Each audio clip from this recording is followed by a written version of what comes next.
자매가 여보 지금 당신 졸리지? 그러니까 나 지금 깜빡 졸았어 그러더라고요. 그냥 호주에서 그냥 또 그냥 예.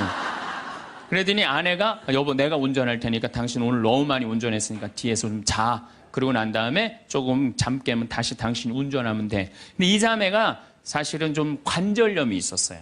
그래갖고 손이 막 이렇게 퉁그러졌더라고요. 그러니까 뭐 다리도 아프고 막 아프니까 이 남편은 자기가 아무리 졸려도 아내 운전시키기가 싫으니까 자기가 운전을 한 거죠.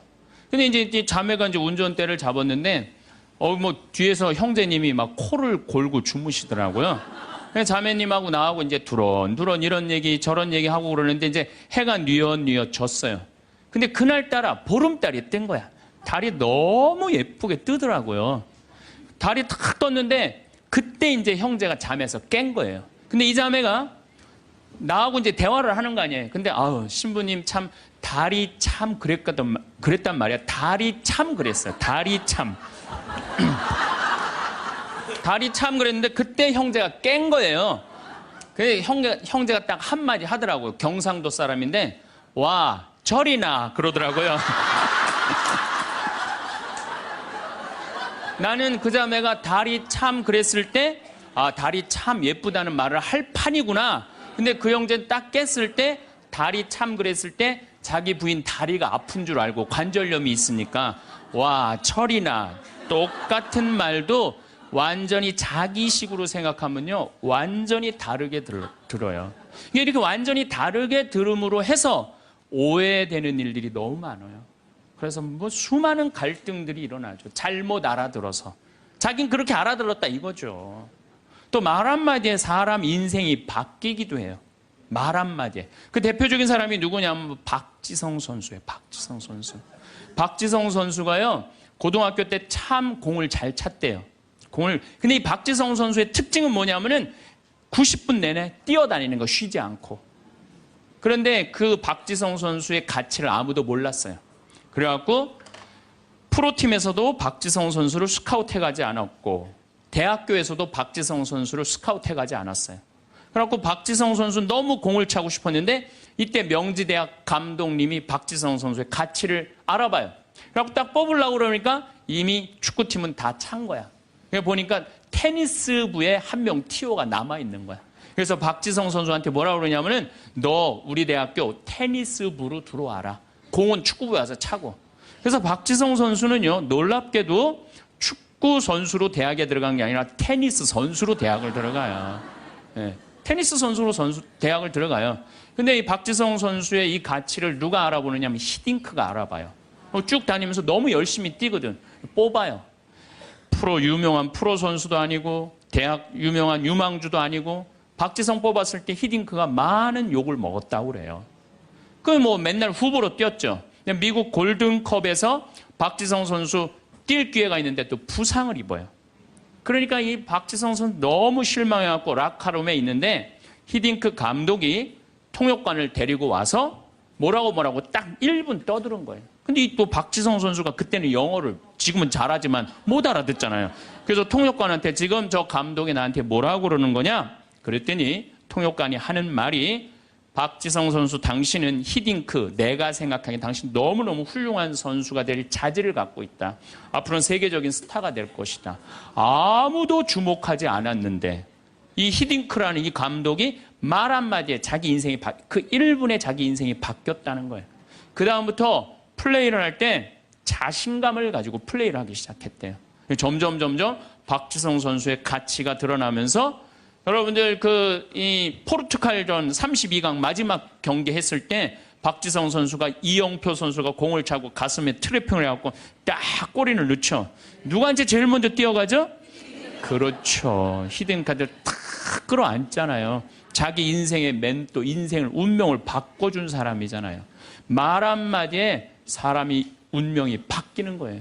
그래서 세계 최고의 맨유에 입단까지 하고 박지성 선수는 맨유가 역사가 100년이 넘는데 200회 이상 출장한 92번째 선수가 돼요. 물론 지금은 팀을 이적을 했지만은 정말 아시아인으로서의 최고의 스타가 된 거죠. 세계적인 스타가. 근데 박지성 선수가 자기 자서전에 뭐라고 그러냐면 그 히딩크 감독이 1분의 칭찬이 내 인생을 바꿔놨다고 얘기를 합니다. 그래서 우리가 말이라는 것처럼 중요한 게 없는 것 같아요. 근데 말에는 등급이 있어요. 말에는 등급이 있어요. 말에는 생명을 살리는 말씀을 하는 사람이 있어요. 말씀을. 또 좋은 열매를 맺는 말씨를 뿌리는 사람이 있어요. 또 입만 열면 상대방 기분 나쁘게 하는 말투를 던지는 사람이 있어요.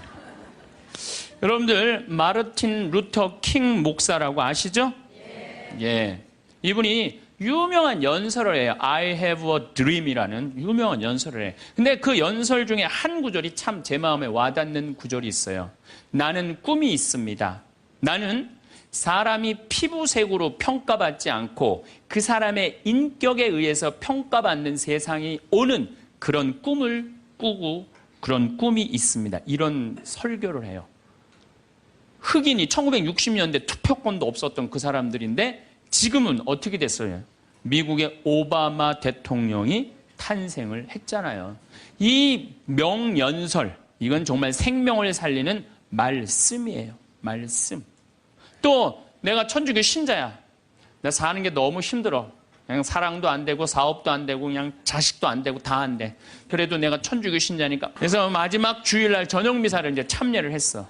근데 그날따라 신부님 강론 말씀이 어쩌면 내 마음을 그렇게 잘 이해를 하고 나를 위로하고 나한테 용기를 주고 나한테 희망을 심어주는 강론 말씀을 했어. 근데 그 말씀을 듣고 마음이 바뀌었어. 성당문을 탁 열고 나갈 때 내가 왜 죽어 이 좋은 세상. 내가 열심히 살아봐야지. 그리고 주먹을 불끈 쥐고 세상을 나갈 수 있다면 신부님 강론은 생명을 살리는 말씀이에요. 여기 있는 분들도 아마 그런 주위 분들한테 그런 생명을 살리는 말씀을 해주는 분들 많을 거예요. 좋은 말. 살과 피가 되는 그런 말씀 해주는 분들 많잖아요. 그렇죠? 이 최고급 등급이에요. 말에. 근데 두 번째는 말씨야. 말에는 씨가 있어요. 제가 3년 전에 뉴욕에 강의를 갔어요. 그런데 얼마나 많이 모였느냐면 2,000명 정도가 모여요. 2,000명. 엄청나게 많이 모였죠. 강의를 했는데 정말 교우들이 행복하게 강의를 들었어요. 근데 강의를 끝났는데 많은 사람들이 악수하고 사진 찍고 하는데 정말로 너무 예쁘게 생긴 아가씨가 원피스를 쫙 입고 날 보더니 싹 미소를 짓더니 다짜고짜 나를 탁 포옹을 하는 거예요. 이게 또 웬 여자냐. 누구시냐고 그랬더니 신부님 저 기억 안 나냐는 거예요.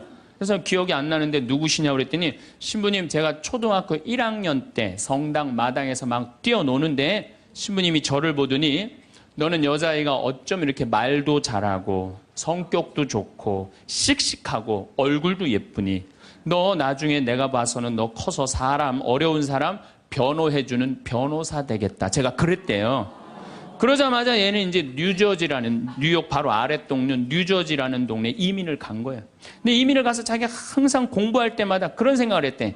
그 유명한 신부님이 나 변호사 된다 그랬다. 변호사 된다. 공부 열심히 했대요. 그리고 제가 가던 해 맨하탄에서 지금 변호사 사무실에서 변호사 일을 하고 있다고.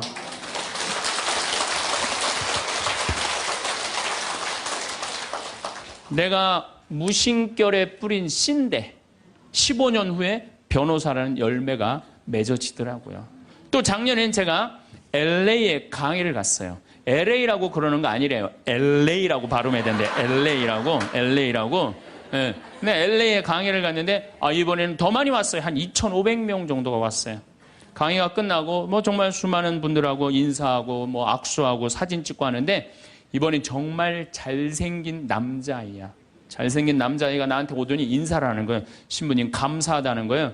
그래서 뭐가 감사하냐고 신부님 제가 평택 비전동 본당에 있을 때 제가 초등학교였는데 신부님 그때 내 손가락을 보더니 너는 남자의 손가락이 이렇게 섬세한 걸로 봐서 너 나중에 커서 사람 살리는 수술 외과 의사가 될 것 같다. 제가 그랬대요.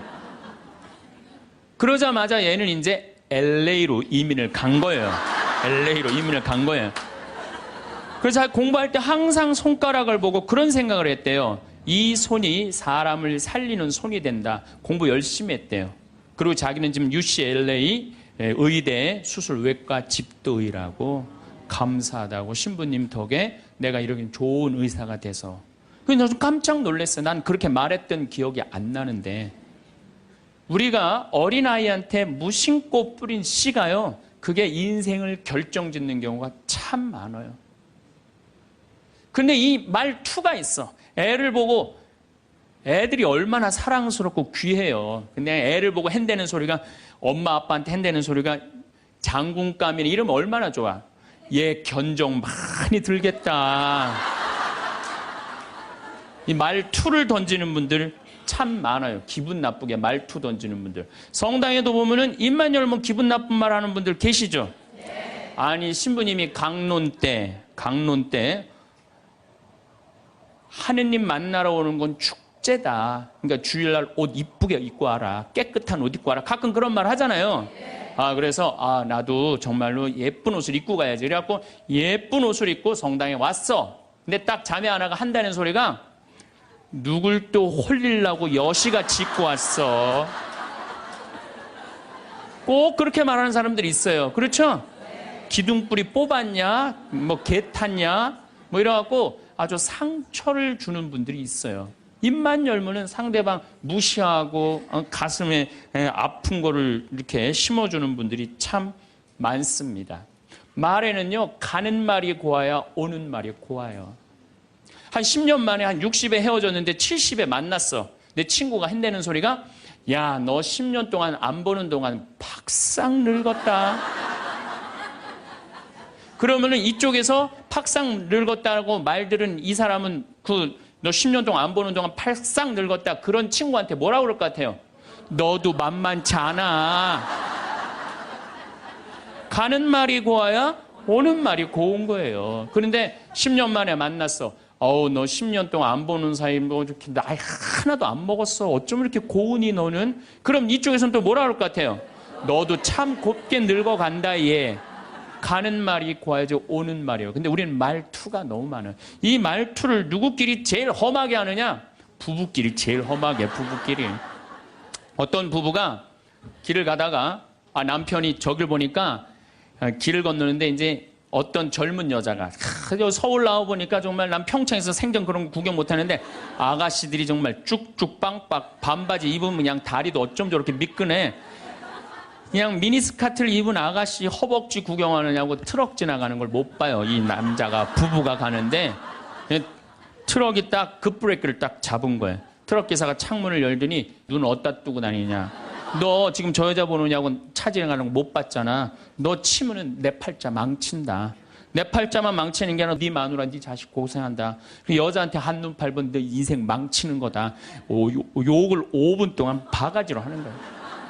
그랬더니 5분 딱 지나더니 창문을 인생 똑바로 살라고 그러고 창문을 닫고 갔어요.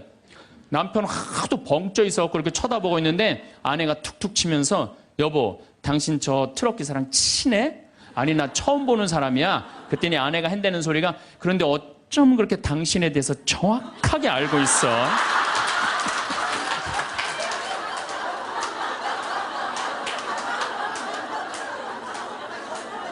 여러분들 그런 경우 많지 않아요? 남편한테 무슨 말을 하면 저 남편이 가슴 아플까? 이것만 골라서 하는 분들 많아요. 반대로 우리 형제님들, 제가 언젠가도 이런 강의 때 말씀을 드렸는데 형제님들, 내가 가정방문 다니고 초청 받으러 가면은요 참 살림 잘 사는 자매들 많아요. 가보면 집이 어쩜 그렇게 깨끗해. 음식도 깔끔하게 하고 그냥 딱 치마 입고 그냥 드레스 입고 딱 음식 준비하면 너무너무 이쁘고 참 부럽더라고요. 그래서 내가 한마디에 형제한테 형제님 다 이렇게 살림 잘하는 부인 같이 살아서 너무너무 행복하시겠어요? 그럼 많은 경우 형제님이 이렇게 물어봐요. 신부님 우리 마누라 마음에 드세요? 너무 마음에 들어요. 그럼 뭐라 그래요? 신부님 데리고 가세요 그냥.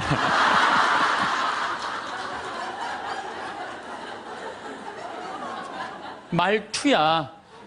우리 마누라 신부님 마음도 예뻐요. 이렇게 얘기하면 얼마나 좋아. 근데 부부끼리 서로 상처나는 말을 골라서 해요. 골라서. 말투죠. 여러분들 자식들한테도 어때요? 애가 공부 좀 못하면 속상하잖아요. 뭐라 그래? 내가 너 같은 거 낳고 좋다고 미역국 끓여 먹은 내가 미칩니다. 엄마인데도 어쩜 그렇게 상처되는 말을 자식한테 골라서 할 수가 있어요? 너 이게 엄마가 막 애가 따지면 이게 죽으려고 그러는 거 살려놨더니 이게 눈 똑바로 뜨고 그냥 엄마한테 덤비는 거 봐. 그때 1살 때 그냥 놔두는 건데 그냥. 그냥 애들 가슴에 멍을 들게 하는 분들이 많아요. 그래서 이번 강의에는 과연 나는 이 귀한 말을 가지고 생명을 살리는 말씀을 하는 사람인가? 아니면 좋은 열매를 맺는 말씨를 뿌리는 사람인가? 아니면 입만 열무는 주위 사람들 가슴에 멍을 들게 하는 말투를 던지는 사람인가? 이 이야기를 3주에 걸쳐서 이야기를 나누고 싶습니다. 자, 30만 년 전에 지구에는 두 종류의 인간이 살았어요. 하나는 네안데르탈인. 이 네안데르탈인은 독일 네안데르탈이라는 계곡에서 발견한 인간의 뼈예요. 또 하나는 호모 사피엔스. 우리 조상은 호모 사피엔스예요. 황인종, 백인종, 흑인종. 우리 조상이에요. 그런데 3만 년 전에 네안데르탈인은 지구에서 영원히 사라졌어요. 그리고 우리 호모 사피엔스만 남아서 지구에 퍼져서 살고 있어요. 그런데 놀랍게도 네안데르탈인 뼈를 보니까 뼈가 우리 호모 사피엔스보다 훨씬 굵어요. 등치도 1m 52, 굉장히 키도 크고 우리는 키도 조그맣고 뼈도 왜소했고 그래서 현대 과학으로 컴퓨터 시뮬레이션을 해봤어요. 네안데르탈인하고 호모 사피엔스하고 네스링을 시켜봤어요. 그랬더니 컴퓨터 시뮬레이션에서 어떻게 나왔느냐 하면은 네안데르탈인이 호모 사피엔스 뼈를 으스러뜨릴 정도로 힘이 좋았어요. 그런데 네안데르탈인은 지구에서 영원히 사라지고 호모 사피엔스만 살아남은 거예요. 많은 학자들이 지금 인류학자들이 연구를 하고 있어요. 어떻게 우리가 살아남을 수 있었을까? 호모 사피엔스는 바늘을 했대요. 그러니까 이 북쪽으로 이제 유럽에 가갖고 바느질을 막 하면서 추위를 견뎠다는 거예요. 이런 이론도 있고 여러 가지 이론이 있는데 또 언어에 2가지 이론이 있어. 언어에 2가지 이론. 하나는 뭐냐면은 네안데르탈인은 이마가 누워 있어요. 이마가. 우리는 이마가 튀어나왔고. 여러분들 이마가 누워 있으면요 발음 기관이 발달하지 않아요. 한번 뉘어보세요. 그리고 말해보세요. 말이 잘 나와요, 안 나와요?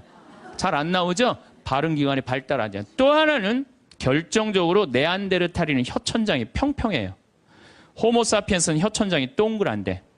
그러니까 혀천장이 평평한 네안데르탈인은 자음만 발음을 하는 거예요. 자음. 우리는 혀천장이 동그랗기 때문에 모음을 발음해. 아, 에, 이, 오, 우. 이 발음이 되는데 얘네들은 아, 에, 이, 오, 우가 안 되는 거예요. 그러니까 킁킁거리는 거예요. 짐승처럼 으르렁거리는 게만 하는 거예요. 그러니까 저기 산에 사슴을 발견했어. 창을 가지고 야 우리 사슴 잡으러 가자. 이 말을 해야 되는데 네안데르탈인은 모음이 발음이 안 되니까 막 지금 사슴은 잡으러 가야 되고 급한 마음에 으르렁거리는 거죠. 뭐라고 으르렁거리냐면 크크크 치치치 카크크 이러는 거예요. 모음이 발음이 안 되니까 모음이. 그런데 호모 사피엔스는 모음이 발음이 되는 거예요. 자, 저기 사슴 있다. 사슴 잡으러 가자. 이게 말이 되는 거예요. 그러니까 20명이 가서 사슴을 잡아요. 마지막에는 어떤 일이 벌어지느냐 하면 호모 사피엔스가 네안데르탈인을 잡아먹어요. 네, 마지막으로는 잡아먹어요. 그래서 네안데르탈인은 지구에서 영원히 사라지고 호모 사피엔스인 우리만 살아남은 거예요. 말이 통해야 된다는 거예요. 말이 안 통하면 죽는다는 거예요. 집에서도 부부끼리 말이 통해야 돼. 근데 여러분들 부부끼리 답답할 때 많죠? 말 안 통해갖고. 그럴 때 싸울 때 어떻게 싸워요? 크크크 치치치 크크크 이러고 싸우지 않아요? 싸울 때 보면은 그런 부부들 많아요. 그런 부부들. 그런데 기왕 하는 말인데 예쁘게 하면 어디 덧나요? 기왕 하는 말인데 예쁘게 하면 어디 덧나요? 그런데 2009년에 MBC에서 참 재미난 실험을 했어요. 한글날을 기해서 밥 있죠. 우리가 먹는 밥. 이 밥을 줘서 한쪽 아나운서들한테는 밥아 고마워 사랑해 보고 싶었어 이렇게 말하라고 그런 거예요. 근데 반대쪽 아나운서들한테는 밥한테 뭐라고 그러냐면 꼴배기 싫어, 쳐다보기도 싫어, 이렇게 말하라고 그런 거예요. 그런데 한 달이 지나고 가서 봤는데 놀라운 일이 벌어진 거예요. 봐봐, 고마워, 사랑해, 너 때문에 내가 살아, 이렇게 말한 밥은 향기가 나는 하얀 누룩이 핀 거예요. 그런데 쳐다보기 싫어, 꼴배기 싫어, 이렇게 말한 밥은 미워, 이렇게 말한 밥은 새카맣게 썩은 냄새가 나요. 새카맣게 향기가 나는 누룩. 여러분들 쳐보세요. 그 실험이 나와요. 향기가 나는 누룩, 완전히 썩어버린 밥. 밥도 고맙다, 이쁘다, 감사다 이러면 향기가 나는데 사람은 어떨 것 같아? 사람. 내가 혼배를 한 200상, 300상 정도 해줬어요. 200상, 300상 정도 해줬는데 혼배를 할 때 내 느끼는 게 어쩌면 그렇게 신부들이 하나같이 다 이뻐. 안 이쁜 신부가 없어요. 안 이쁜 신부가. 왜 이쁠까요? 남자가 데이트할 때 뭐라 그래? 보고 싶었어. 사랑해. 난 너 없으면 난 안 될 것 같아. 난 너 없으면 죽을 것 같아. 난 네가 원하는 건 다 해줄 수 있어. 말해봐, 원하는 거. 별을 따다 줄까? 달을 따다 줄까? 그럼 여자가 반짝반짝 웃어야 안 웃어요? 반짝반짝. 그 상태에서 결혼하는 거예요. 그래서 신랑 신부들을 보면 그렇게 예쁘고 잘생겨요.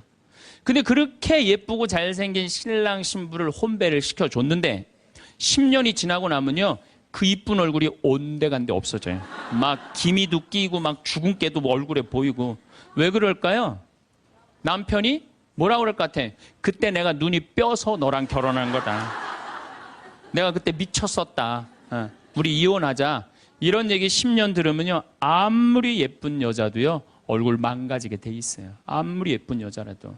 제가 이렇게 한 50, 60쯤 되신 분들이 그런 게 분명해요. 50, 60 되신 분들 중에 이목구비가 뚜렷하지 않아. 뭐 이쁜 구석이 별로 없는데도 이상하게 이쁜 여자들이 있어요. 이상하게 이쁜 여자들이. 그런 여자들은 어떤 여자들일까요? 남편이 당신 어쩜 가면 갈수록 어쩜 더 이뻐져. 우리 색시가 세상에서 난 제일 이뻐. 당신 사랑해. 고마워. 이런 얘기 20년 들으면은요, 이목구비가 뚜렷하지 않아도요, 이상하게 이뻐져요. 그런데 쌍꺼풀도 분명하고 코도 오똑하고 입술도 도톰한데 50, 60 되신 분들 중에 무섭게 생긴 분들이 계세요. 이목구비가 뚜렷한데도 무섭게 생긴 분들이 계세요. 그런 분들은 왜 그럴까요? 서로 20년 동안 싸운 사람은요, 아무리 예쁜 얼굴이라도 망가지게 돼 있어요.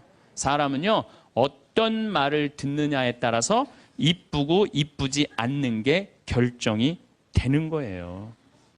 여러분들 남편한테, 아내한테도 그렇지만 자식한테도 뭐라 그래? 너는 내 자식이 아니라 왼수다. 그러면은 자식이 어떻게 될까요? 왼수가 되고요, 바깥에 나가 돌아다니게 되고요, 썩게 돼 있어요. 근데 우리는 엄마들 자식 뜻대로 안 된다고 속상할 때 말을 함부로 하죠. 여러분들 생각을 해봐요. 우리 아들이 있어. 공부 좀 못해. 공부 못하면 어때요? 나는 공부 잘하는 거 그렇게 훌륭하다고 생각 안 해요. 근데 우리는 공부를 못하면 대한민국은 죄인 취급하잖아요. 어쨌든 공부를 못해. 그런데 아들한테 엄마가 괜찮아, 공부 못하면 어때? 이렇게 잘생긴 아들 하느님이 우리 집에 떨어뜨려 주었고 엄마는 밥 안 먹어도 우리 아들만 봐도 배불러. 이런 소리 듣고 자라는 애들은요, 삐뚤어질 수가 없어요. 딸 보고도 이렇게 이쁜 딸 혼자 보기 너무 아깝다. 어쩜 이렇게 이쁜 딸이, 얘네들 삐뚤어질 수가 없어요. 남편도 아침에 출근할 때 이렇게 잘생긴 남편 어떻게 보내? 여보, 내가 나가서 버릴 테니까 당신 집에 있어.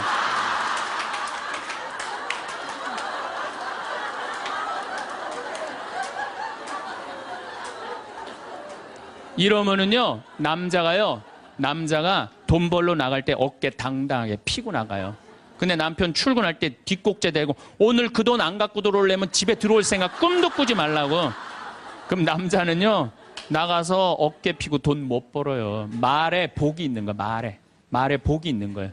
어떤 엄마가 입만 열면 아들한테 빌어먹을 놈이에요. 야, 이 빌어먹을 놈아, 밥 처먹어라. 근데 초등학교 1학년 때 반에서 1등을 했어. 근데 엄마가 한다는 소리, 빌어먹을 놈 공부 잘하네? 삶이 힘들었나 봐요. 서울대 법대를 합격을 했어. 그랬더니 엄마가 한다는 소리, 우리 빌어먹을 놈 드디어 큰일 해냈네. 근데 엄마는 그리고 돌아가셨어요. 돌아가셨는데 이 아들이 사법고시를 아무리 봐도 안 되는 거예요. 회사에 원서를 넣어도 안 되고 선을 봐도 퇴짜 받고 잘생기고 서울대 법대 나왔는데 그래서 이상원이라는 그 장명하는 사람한테 가서 물어봤어요. 내 인생이 왜 이러는지 난 모르겠다고. 당신 쭉 살아오면서 무슨 얘기를 많이 듣고 살았느냐? 가만히 생각해보니까 엄마가 입만 열면은 빌어먹을 놈이라고. 그러니까 이 사람은 잘 안 되니까 동료 판사, 변호사, 검사한테 빌어먹기 시작한 거예요. 그게 당신 인생의 몸에 밴 거다. 내가 당신 관상을 보니까 당신은 빌어먹을 놈이 아니라 벌어먹을 상이다. 벌어먹을 상이다. 그래 내가 왜 빌어먹을 놈이야? 내가 서울대 법대까지 나왔는데 과외를 시작했어요. 과외를 시작했더니 애들이 너무너무 많이 모이는 거예요. 그래서 학원을 했어요. 학원을 했더니 돈을 너무 많이 버는 거예요. 서울에서.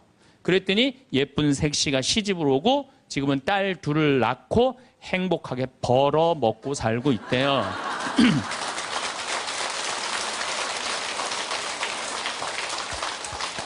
말 한마디에요. 사람 운명이 갈리는 거예요. 말 한마디에. 여러분들은 자식이나 남편, 아내한테 정말 좋은 말을 해주느냐, 생명을 살리는 말을 하느냐, 좋은 열매를 맺는 말을 하느냐, 이거 생각해봐야 돼요. 여러분들 친구 집에 음식점에 갔어. 음식점에 가갖고 친구한테 요즘 장사 잘 돼? 그랬더니 친구가 한다는 말이 이명박 정부 들어부터 되는 게 하나도 없어.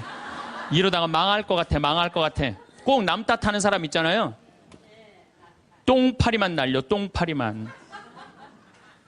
근데 또 다른 친구 식당에 갔어요. 그랬더니 다른 친구가 장사 잘 돼? 남들은 힘들대는데 우리 집엔 단골 손님들이 와갖고 내가 매일 가락시장에 가갖고 신선한 재료로 음식을 준비를 해. 자, 다음에 친구들이 야, 너 우리 개 모임이 있는데 동창 모임 있는데 너 좋은 음식점 있으면은 나 안내 좀 해줘라. 그러면 여러분들 똥파리 날리는 집으로 안내할 것 같아요? 신선한 재료로 음식을 준비하는 집으로 안내할 것 같아요? 그렇죠. 말에는요, 복이 있게 돼 있어요. 제가 10년 전에 이제 강원도 평창 생태마을을 시작을 했어요. 근데 그때 사실은 주교님께서 저한테 어느 대학에 교수로 가라고 그랬어요. 근데 나는 교수보다는 평창에 가서 농사 짓고 살고 싶다. 그래서 주교님 명을 거역을 했어요. 지금 생각하면 철없었던 거였죠. 거역을 하고 내가 평창에 들어가서 이제 살기 시작했어요. 평창에 들어가서 살기 시작했는데 주교님이 반대한 거 아니에요. 평창에 가서 사는데 1년에 한 번 이제 주교님한테 신년 하례식 할 때 주교님이 물어봐요. 황 신부, 거기 살만해? 너무 행복해요. 제가 이제 첫째 매주 뛰어갖고 된장, 간장, 고추장 판매하잖아요. 찾아오는 사람이 있어요. 팔릴 거 아니에요. 황 신부, 농산물 많이 팔려? 너무 많이 팔려요. 황 신부, 거기 사람들은 많이 와? 첫 해는 개미 새끼도 안 왔어요. 알아야지 올 거 아니에요. 근데 내가 너무 많이 와요. 저는 제가 생태마을에 살면서 한 번도 생태마을이 사는 게 힘들다, 지겹다, 나 빨리 본당 내보내줘라 그런 소리 한 적이 한 번도 없어요. 그리고 내가 방송에 나가서든 어디 강의 가서든 나는 평창에 사는 게 너무 행복하다. 밤하늘에 별도 예쁘고 요즘은 또 이 물이 풍부해갖고 아침에 물 한 개가 피면요 아침에 일어나면 기가 막혀요. 네. 내가 좋다 아름답다는 얘기만 하니까 강의 듣는 사람들이 무슨 생각할 것 같아요? 한번 가봐야지. 한번 가봐야지. 그러니까 첫 해는 1000명 정도밖에 안 왔는데 작년에는 3만 명이 오르더니 올해는 4만 명까지 지금 왔어요. 4만 명. 사람들이 너무 많이 오는 거예요. 말이 뭐를 불러일으켜? 복을 불러일으키는 거, 복을. 근데 우리 직원들한테도 올 연초에도 회의할 때 그랬어요. 올해 느낌이 너무 좋아. 대박 터질 것 같아. 너희들 열심히 준비해. 근데 내가 우리 직원들한테 회의할 때 니네들 이렇게 하면 망한다. 니네들 똑바로 해. 망할 것 같으니까 똑바로 해. 그럼 이 직원들은요. 집에 가갖고 직장 알아봐요. 곧 망할 직장에 마음이 가겠어요? 그런데 올해 대박 터질 것 같아.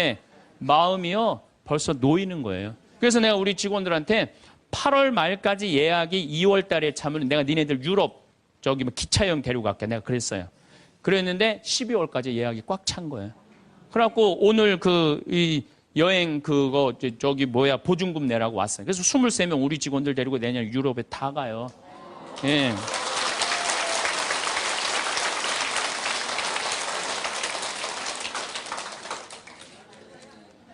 제 신조는 그달에 번 건 그달에 다 쓰자. 이게 제 신조예요.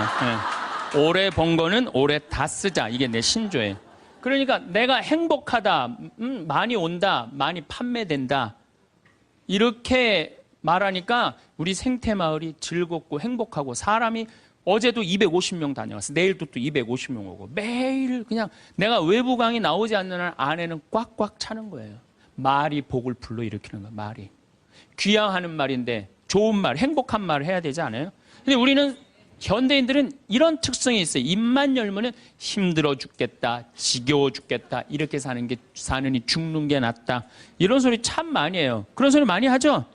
또요, 우리 할머니들 늙으면 죽어야 된다. 이런 소리 많이 하잖아요. 죽으면서 그런 소리 하면은 이쁘긴 한데 죽지도 않으면서 그냥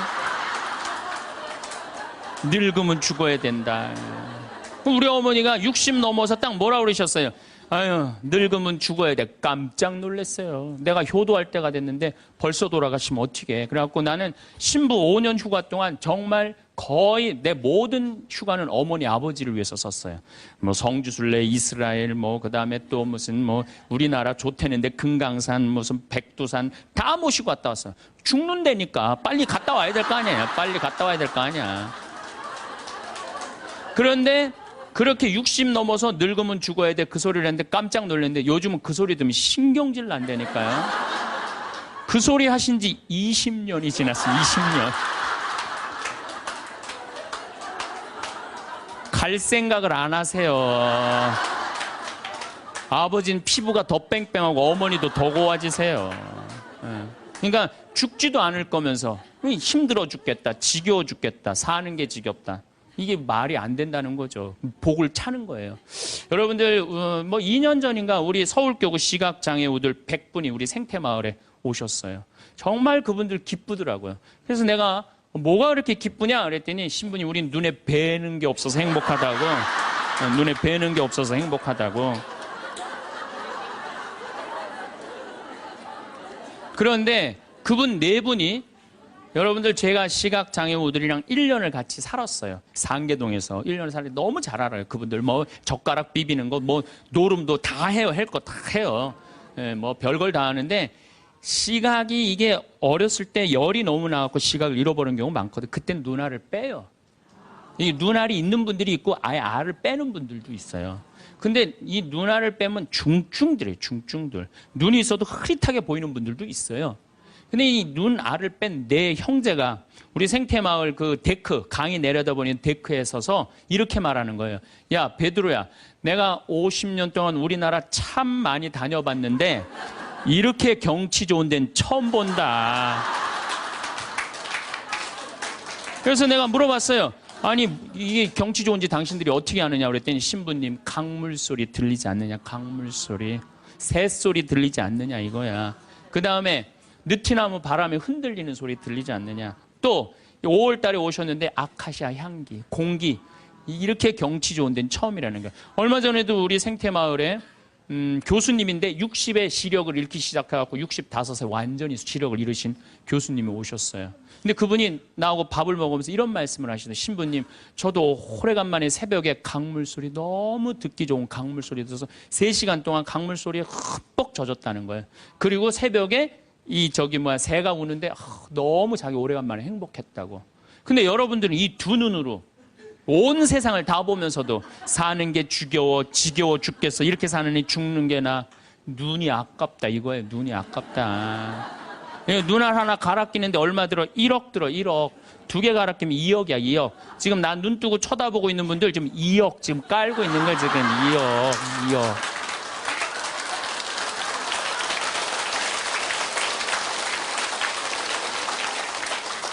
심장 하나 갈아 끼는데 5천, 간 갈아 끼는데 7천, 신장 갈아 끼는데 3천이에요. 그럼 이거 3억 5천이에요. 3억 5천. 여러분들 팔 하나 이거 의족으로 갈아 끼는데 400이에요. 양팔 800, 양다리 1600. 대충 따지면 여러분 한 5억 정도 되는 거예요. 그리고 더욱이 여기 지금 걸어오신 분은요. 적어도 5억짜리로 지금 끌고 온 거예요. 5억을 갖고. 그리고 여러분들 눈, 다리, 손가락, 발가락 다 붙어있는 식구 4명이 밥을 먹으면은요, 20억이 앉아서 먹는 거, 20억이 앉아서.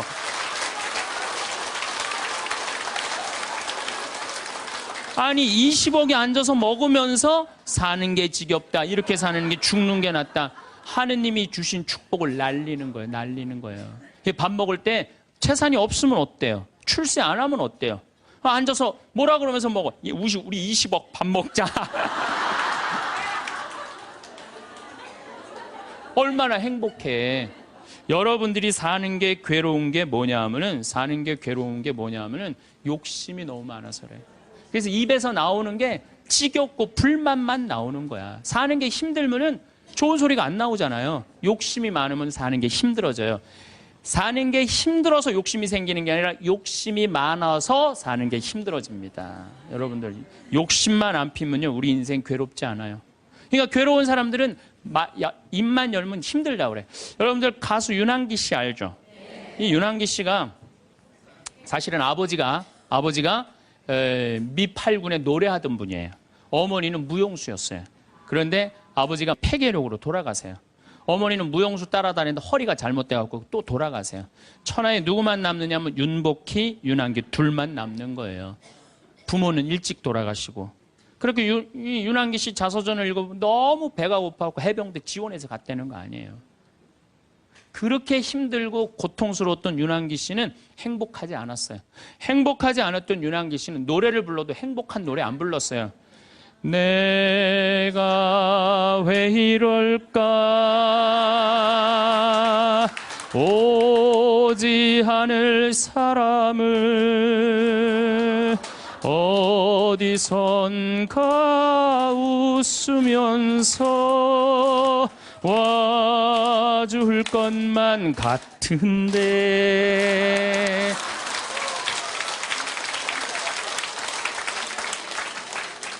행복하지 않았기 때문에 노래를 불러도 행복한 노래를 안 불렀어요. 처음에는. 차라리 그 사람을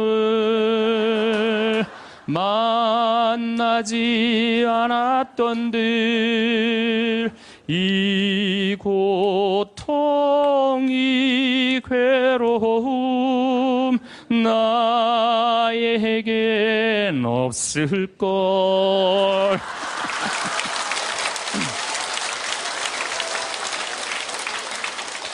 행복하지 않았기 때문에 노래도 행복한 노래가 안 나왔던 거죠. 나는 어떡하라고 이런 노래만 불렀어요. 이런 노래만. 예. 너무합니다. 이것도 김수희 씨가 불렀지만 곡은 윤한기 씨가 쓴 거예요. 전부 행복한 곡이 하나도 없었어요.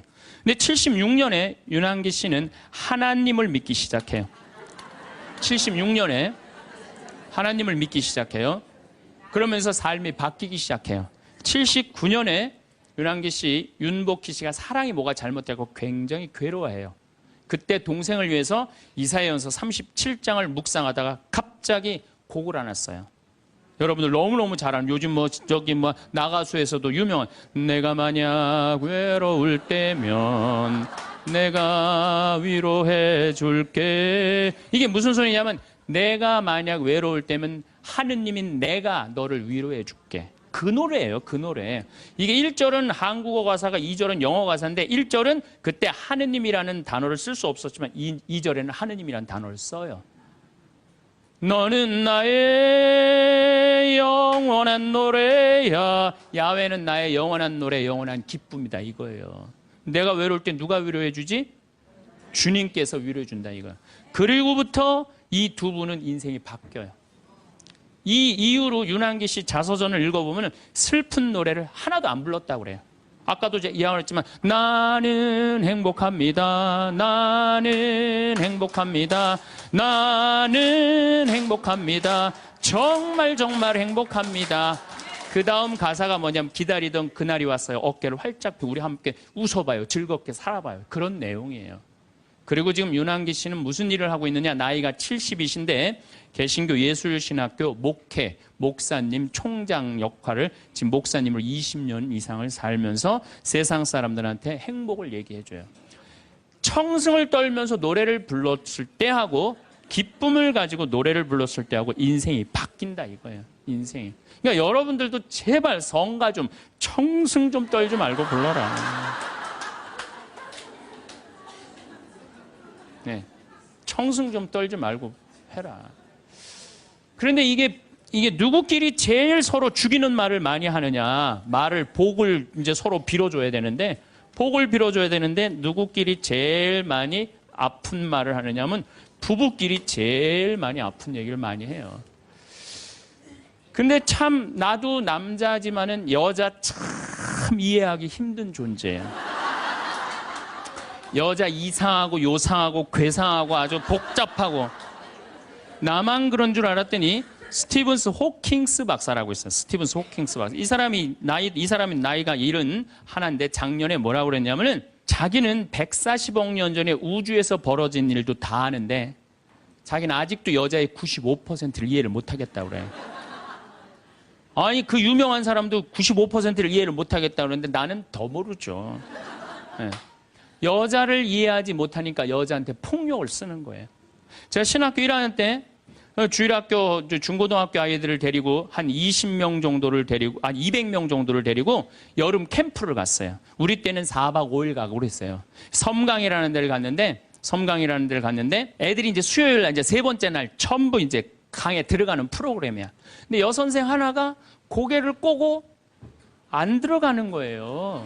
그래갖고, 아니, 다 들어가는데 저 선생은 왜 저 물에 안 들어가느냐? 저 선생 프로그램에 참여시켜라. 빨리 집어넣어라. 그랬더니 다른 선생님들이 오더니 학사님 안 된다는 거예요. 저 선생님 오늘 그날이라는 거, 그날.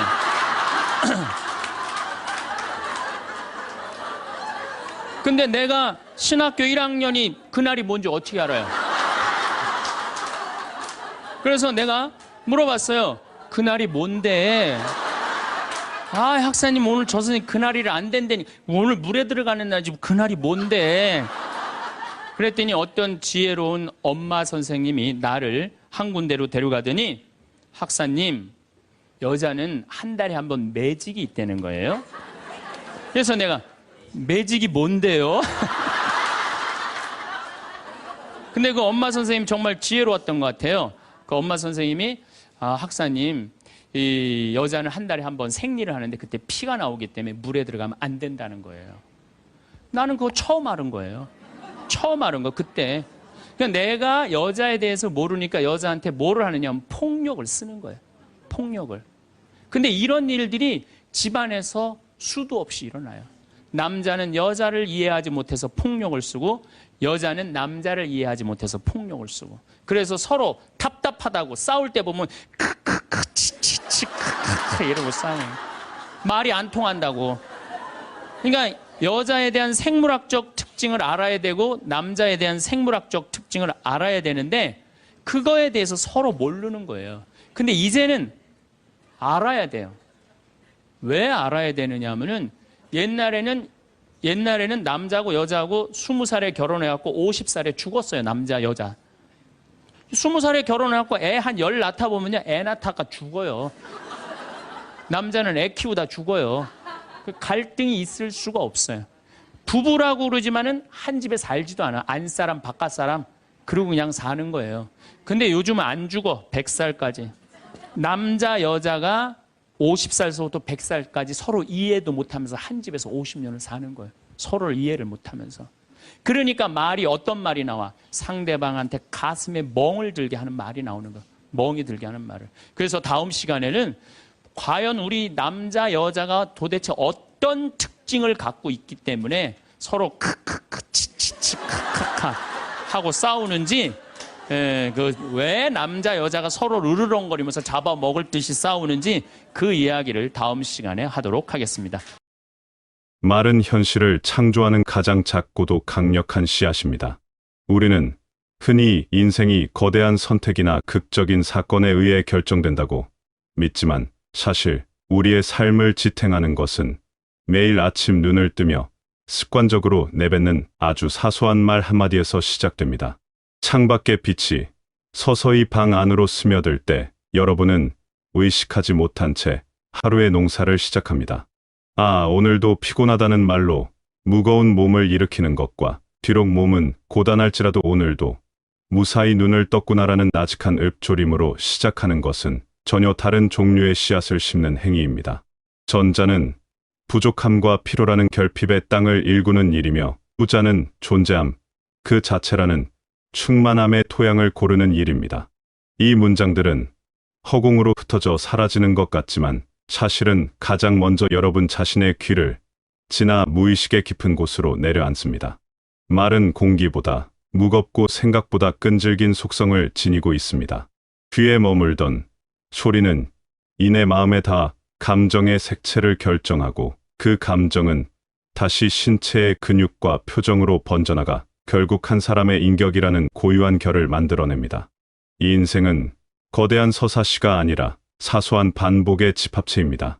반복되는 생각과 반복되는 표정, 그리고 무엇보다 반복되는 말이 여러분이라는 존재를 규정합니다. 말은 단순히 내면의 생각을 밖으로 꺼내는 배출구가 아닙니다. 오히려 밖으로 나온 말이 다시 안으로 들어가 생각을 고정하고 강화하는 피드백의 도구에 가깝습니다. 요즘 왜 이렇게 힘들지라는 탄식은 현재의 고통을 더 선명하게 여러분의 삶에 박제합니다. 인간의 뇌는 주인의 명령에 충실하기에 힘들다는 말이 떨어지는 순간 그 이유를 찾기 위해 온갖 부정적인 증거들을 수집하기 시작합니다. 반면 그래도 이 정도면 충분히 버틸 만하다는 말은 팽팽하게 당겨진 긴장의 끈을 아주 조금 늦추어 줍니다. 말은 현실 자체를 즉각 바꾸지는 못할지언정 현실을 바라보는 각도를 미세하게 조정합니다. 1도의 차이가 수천 킬로미터 뒤의 목적지를 바꾸듯 말의 각도를 바꾸는 것만으로도 여러분은 전혀 다른 풍경 앞에 서게 됩니다. 여러분이 내뱉는 단어들이 곧 여러분이 걸어갈 길의 이정표가 되는 셈입니다. 여러분께서 평생 가장 많이 듣는 목소리는 부모의 것도 배우자의 것도 아닌 바로 여러분 자신의 목소리입니다. 뇌과학적으로도 뇌는 타인이 하는 말보다 뇌가 직접 내뱉은 말에 더 민감하고 강력하게 반응합니다. 하루 종일 우리 머릿속에서는 끊임없는 내부 독백이 이어집니다.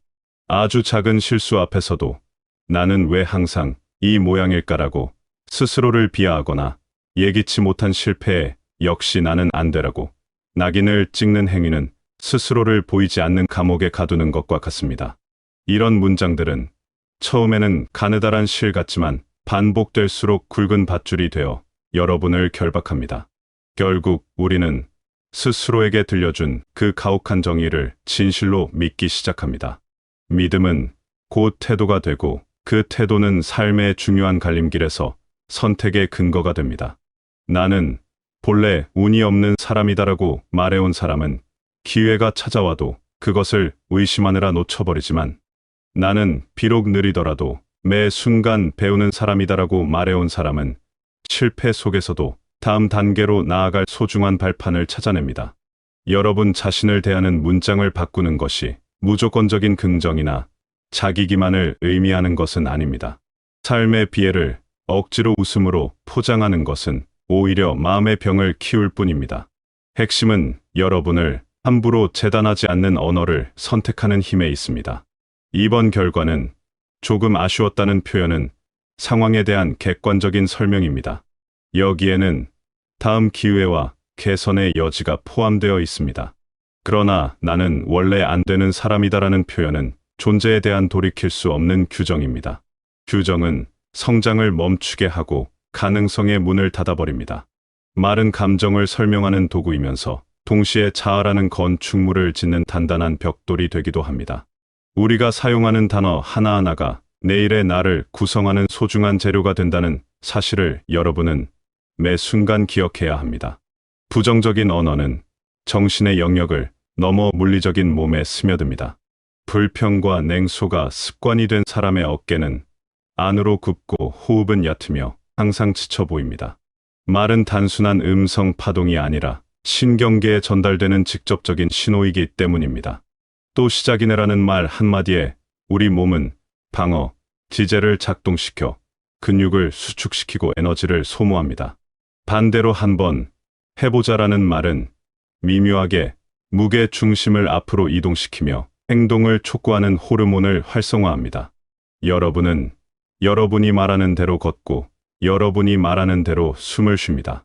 아주 작은 차이처럼 보이지만 이 사소한 기울기가 1년 10년 쌓이면 그것이 곧 한 사람의 채취가 되고 고유한 분위기가 됩니다. 중년 이후의 얼굴이 그 사람이 살아온 세월을 말해준다고 하는 이유도 그 얼굴의 주름 하나하나가 평생 내뱉은 말의 궤적을 따라 형성되었기 때문입니다.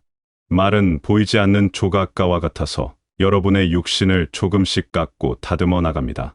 말은 타인과의 관계에서도 조용하지만 강력한 물리력을 행사합니다. 누군가 무심코 던진 따뜻한 격려 한마디가 십수년이 지난 뒤에도 마음속에서 난로처럼 타오르는 경험이 여러분에게도 있을 것입니다. 반면 날카로운 비수 같은 말은 상처가 아문 뒤에도 깊은 흉터로 남아 평생 삶을 위축시킵니다. 중요한 점은 그 말이 상대방에게만 남는 것이 아니라는 사실입니다. 누군가를 존중하는 말을 자주 하는 사람은 그 말을 내뱉는 순간 자신의 목소리와 진동을 가장 먼저 체험합니다. 즉, 타인을 향한 부드러운 말은 내 마음의 공간을 먼저 부드럽게 정화합니다.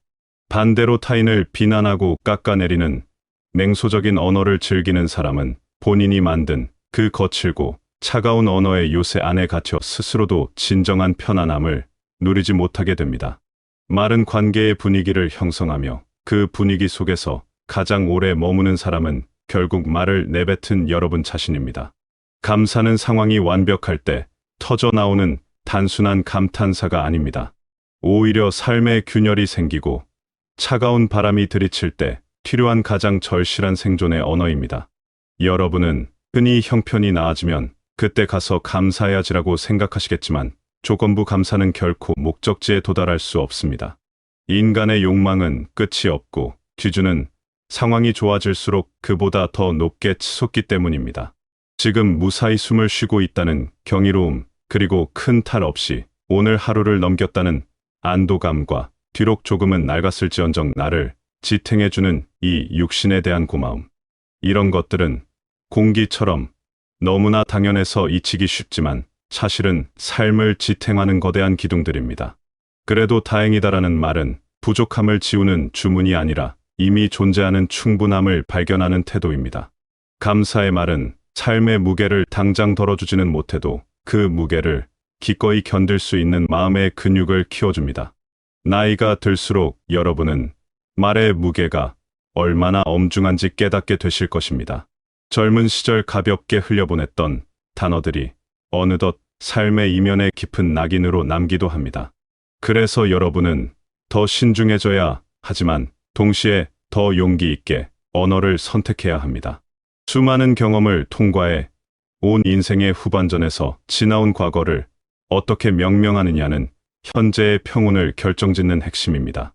내 인생은 후회뿐이었다고 말하며 고개를 숙이는 노년과 고비는 많았지만 그 덕분에 삶의 깊이를 알게 되었다고 말하며 미소 짓는 노년의 얼굴은 다를 수밖에 없습니다.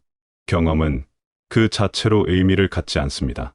그 경험에 여러분이 어떤 이름을 붙여주느냐. We were in love that never meant to stay. Some things are real, even when they fade.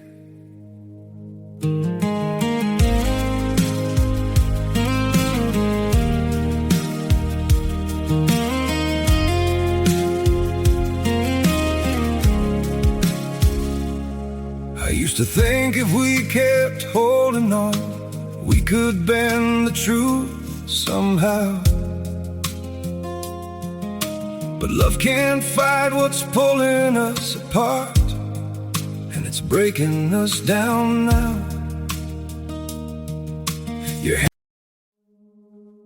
We were in love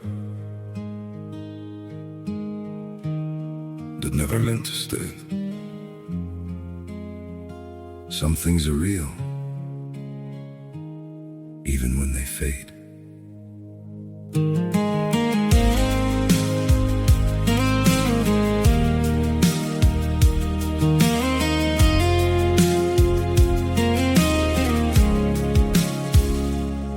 I used to think if we kept holding on, we could bend the truth somehow. But love can't fight what's pulling us apart, and it's breaking us down now.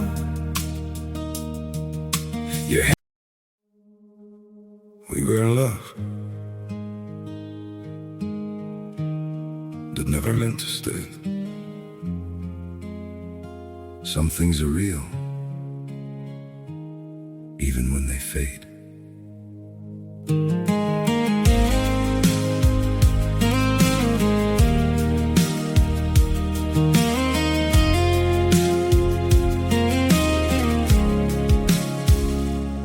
I used to think if we kept holding on, we could bend the truth somehow. But love can't fight what's pulling us apart, and it's breaking us down now. Your we were in love that never meant to stay. Hey. Yeah. Hey, hey, hey, hey, hey. I came in with a grin and a plan. 2 shoes, 1 mic in my hand. You said you sure? I said watch me then. Now the room got loud when I walked back in. Old phone, cracked screen, new text. Big dreams fit tight in my chest. I don't chase, I move, that's the vibe. I speak fast, then I let it fly. Feel that pull, 1 step close, then the whole room sways. Hold up, don't blink now. I got a little something you can't fake. Talk my way, talk my way. Say it once, then say it again. Talk my way, talk my way. I make the heart look effortless. Talk my way, talk my way. You can hear it in the room when I step in. Talk my way, talk my way. I don't beg, I just win. Late bus, cold wind, no sleep. Still I kept it moving, concrete to beat. Mom said, baby, keep your head up, I did. Now the phone won't stop when I say I did it. Plain clothes, clean fit, sharp lines. Little smile, big switch, same minds. You can keep it out, I don't mind. I turn pressure into gold every time. Hold up, feel that pull. 1 step close, then the whole room sways. Hold up, don't blink now. I got a little something you can't fake. Talk my way, talk my way. Say it once, then say it again. Talk my way, talk my way. I make the heart look effortless. Talk my way, talk my way. You can hear it in the room when I step in. Talk my way, talk my way. I don't beg, I just win. If you doubt me, stay and see. I got fire in my teeth and a steady heartbeat. If you doubt me, come on close. By the time you hear me out, you already know. Talk my way, talk my way. Say it once, then say it again. Talk my way, talk my way. 에 따라 그것은 상처가 되기도 하고 지혜가 되기도 합니다. 삶 전체를 단번에 바꾸려는 조급함을 잠시 내려놓아도 좋습니다. 대신 오늘 하루 단 한 문장만 의식적으로 바꿔보는 작은 연습으로 충분합니다. 오늘도 힘들었다는 한탄 대신 오늘도 여기까지 오느라 정말 수고했다는 인사를 여러분 스스로에게 건네어 봅니다. 나는 왜 이럴까라는 자책 대신 부족한 점이 있지만 그래도 여기까지 온 것만으로도 대견하다는 다독임을 허락합니다. 이제 다 끝났다는 절망 대신 새로운 시작의 선을 그었다는 희망의 정의를 내려봅니다. 이 작은 전환은 자책의 굴레에서 벗어나 자기 연민과 다독임의 방향으로 마음의 물길을 돌립니다. 물길이 바뀌면 땅의 모양이 바뀌고 결국 그 땅에서 자라나는 식생이 바뀝니다. 말의 전환은 인생이라는 거대한 대지를 개간하는 가장 첫 번째이자 가장 본질적인 작업입니다. 말은 씨앗과 같아서 심는 순간에는 아무런 변화가 보이지 않습니다.